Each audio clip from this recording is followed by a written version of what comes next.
Hey, it's Jules. I am a day late back for day 20 of Ethany's 31 Days of Tarot. Today's prompt asks, if you don't like a specific card in a deck, does it ruin the deck for you, and how? My resounding answer to this would be yes. I have a few decks that I have looked at and either chosen not to purchase or have purchased and then have found myself unable to work with because there are certain cards that I find to be problematic. The first deck that I want to talk about is the Dark Mansion Tarot. When I first looked at this deck, I was really excited. It has a very quirky, kind of Tim Burton-esque vibe to it, which I thought was kind of fun. And then I got to talking about the deck with a friend of mine, and they flagged the fact that the Four of Pentacles is problematic in its depiction. Of course, the Four of Pentacles is associated with greed and hoarding and being unwilling to let go of resources out of fear of loss.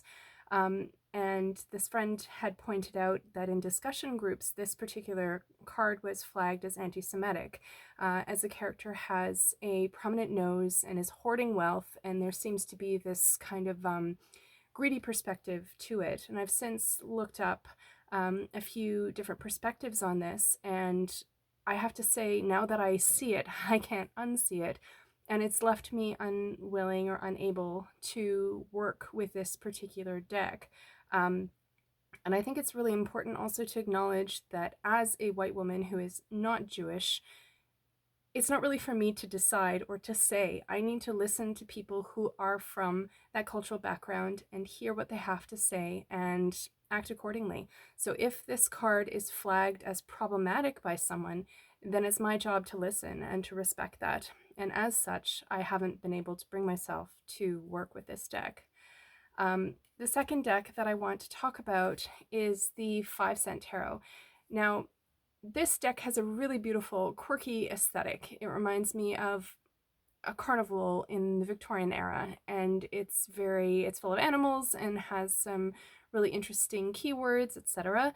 And it's not this particular deck that I find challenging, it's the fact that the creator of this deck created a second oracle deck called the 2-cent, 2-penny oracle, I believe, and that deck is based on phrenology.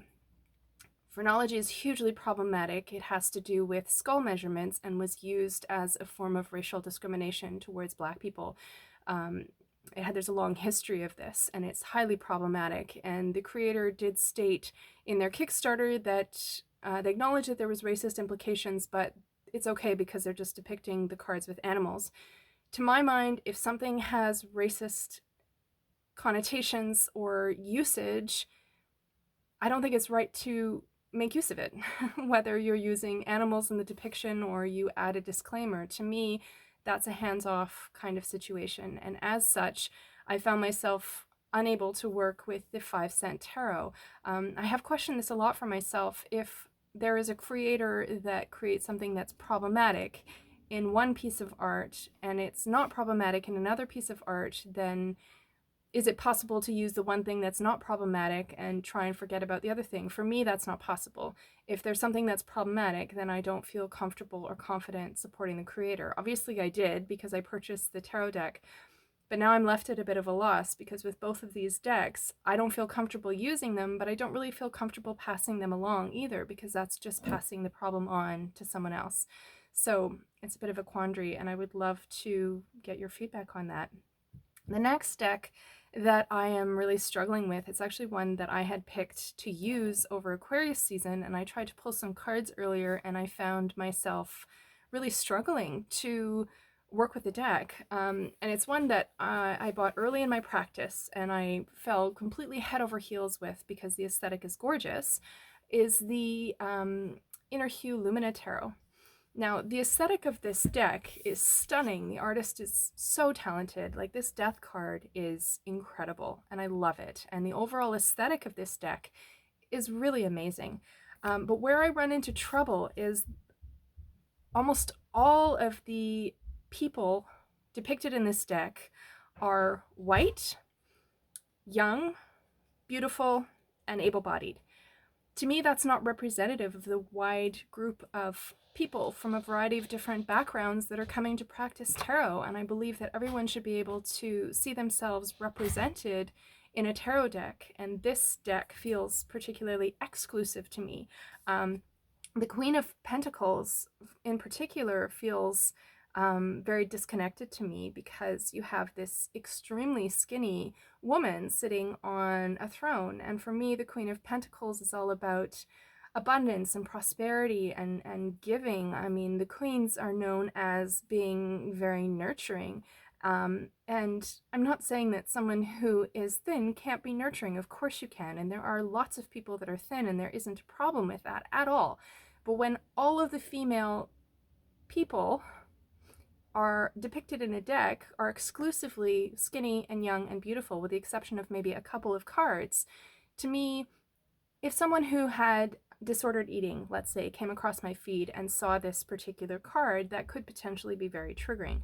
Does that mean I'll never depict someone who is thin on my feed? No, but I think when the deck as a whole depicts women in a very specific way, to me, that feels very problematic. And as such, I'm really struggling to work with this card. Like I said, there are specific cards that I love, but the deck as a whole just gives me a really uncomfortable feeling, and so I think I'm going to have to put it aside. There's one more deck that I wanted to mention that I have struggled with and have chosen not to purchase, and it's wildly popular. It's the White Newman's Tarot.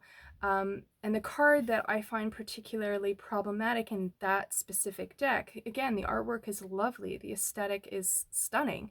However, the High Priestess card in that deck shows a partially naked, appears to be Asian woman reclining in a very gratuitous and male gaze oriented way, which to me feels highly problematic, because I think that there is a real issue with fetishizing Asian women and hypersexualization, and it made me really uncomfortable when I saw that card, because it doesn't, to me, feel like it embodies the nature of the High Priestess, which is very intuitive and very connected. Instead, it feels gratuitous and hypersexualized, and I don't personally have a problem with nudity, but in the way that this card is depicted and the pose that this woman is in, like I said, it feels very voyeuristic and male gaze, and in light of the shootings that took place down in the southern states in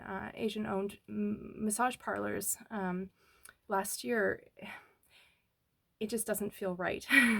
So I have avoided that deck as a result. And I mean, I have the utmost respect for deck creators. I know that there is a ton of work that goes into creating decks, and there are so many aspects of all of these decks that are wonderful. But for me personally, those were the trigger cards that led me to feel uncomfortable and unable to work with the decks anymore. So I would love to know what your perspective is on this. Are there cards that you find particularly problematic in decks that you've worked with or have chosen not to work with? And does that lead you to not work with the deck in its entirety? And if you have purchased a deck that you now understand to be problematic, then what do you do with it? Like I said, I don't really feel comfortable passing this potential issue on to someone else. So I'm not quite sure what to do with the decks that I have.